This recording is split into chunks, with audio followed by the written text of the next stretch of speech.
Hello, it's Ricardo, and I'm still in my ship, the Inquisitive Badger, on an exploration voyage from Colonia. I'm still playing Elite Dangerous, and I'm still amazed by the visuals as you get out away the bubble and into deeper space.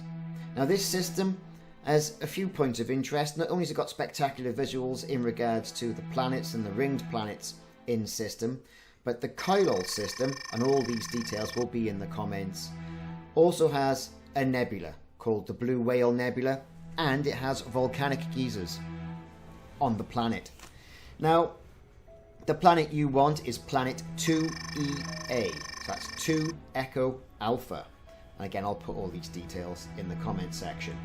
You can't miss it. There are 2 planets in close proximity, and as soon as you get close to them, you'll be able to scan them and find the one that you want.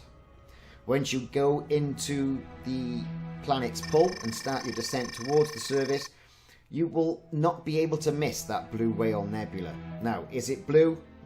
It's more of a green and a purple, I would say. Does it look like a whale? I suppose it could do. It's an elongated nebula.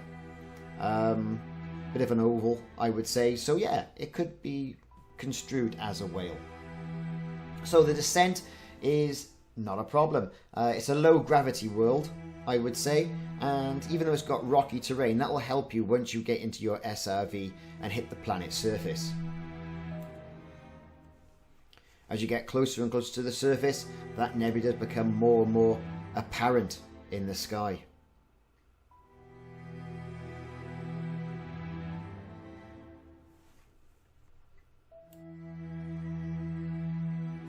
Now, once you're in your SRV, you're going to have to be careful. Even though I said it's a low gravity world, and you can get some serious air over some of these craters, you have to be careful.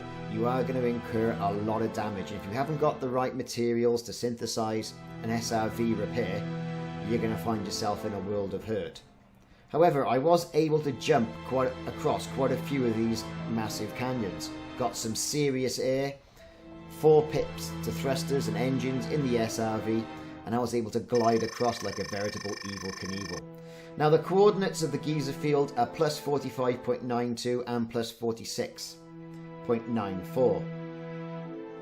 And there you can see the volcanic geysers spouting their steam, a molten magma, or whatever it is.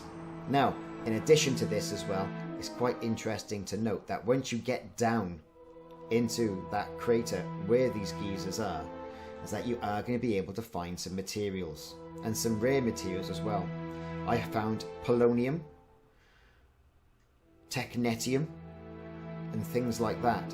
So make sure you've got some space in your rare storage. Now, I had to repair my SRV on the way down. I incurred quite a bit of damage, so that gave me a little bit of additional space. And I was glad I had it, because I was able to pick up some fantastic materials here. Now, as you can see, there's a crystalline cluster just on the side of that pockmark, or eruption point, if you want to see. And there he is, we have the crystals. Now, like anything, it's always worthwhile having a go and shooting it. And once you shoot it, it flies off. And you get an idea there as well of the low gravity in the area. Scoop it up. On this occasion, I got tin. Not very exciting, but used in a wide variety of items to synthesize. Now, needle crystals. Again, here we go. I scanned them just for the sake of it to see if I got any data or any information from it, though it's not necessarily worthwhile doing because you don't get anything. Giving it a quick shoot, it floats off. Get that old cargo scoop out and scoop it up and see what you can get. So this time we've got polonium. And I've not had that before, so a new material discovered. Number 24 on the Universal Cartographic Discoveries. Now, I did manage to get some polonium quite a few times as well. Now, this little outcrop on top of this hilltop, this cobble, I found quite hard to destroy and dislodge. I gave it a good old going over with the lasers on the SRV to no avail. It was the angle, I think, of what I was trying to shoot at. It wasn't having it. Eventually I had to change my position, then give it both barrels, so to speak, and then I eventually dislodged it. More materials there to be had. So also be very careful as well as you're navigating around the rocky hillside. You are going to incur quite a bit of damage.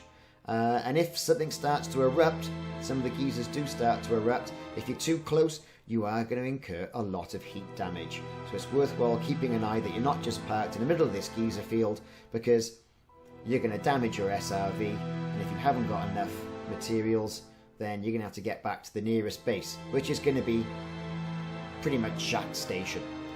Now, to get here, it was quite a distance. It was about 17 jumps, but I jumped on the neutron superhighway using Spanch and EDSM to plot my course. Details of this are going to be in the comments section as well. But all in all, a very good. Then there's the Blue Whale Nebula see up there in the sky with that ringed planet as well, as I'm going around collecting materials. A good planet, a good point of interest to go and visit. One of the best, I think, so far that I've seen. I mean, the geysers that pumped up lots of steam in one of my previous videos, that was only 93 light years away from Colonia, I think was spectacular. This one, though, I think, does lend itself a little bit towards a more barren landscape. And not only a barren landscape, but also, you know, a more remote landscape. Here you've got the core of the planet erupting up through the surface.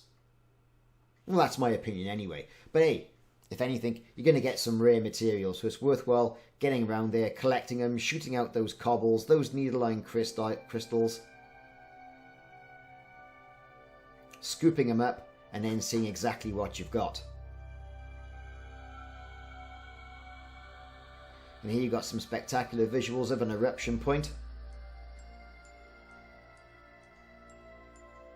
And even being that close, I left the SRV there only for a moment, and the temperature rocketed straight up to 200 degrees. And I started incurring lots of problems where the SRV gun started malfunctioning and just randomly shooting off.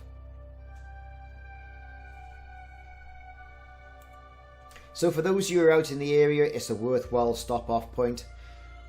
Lots of other points of interest in the area as well. And when I see in the area, in the surrounding systems, only about 10 jumps away on the neutron superhighway, and you can collect all that cartographic data as well.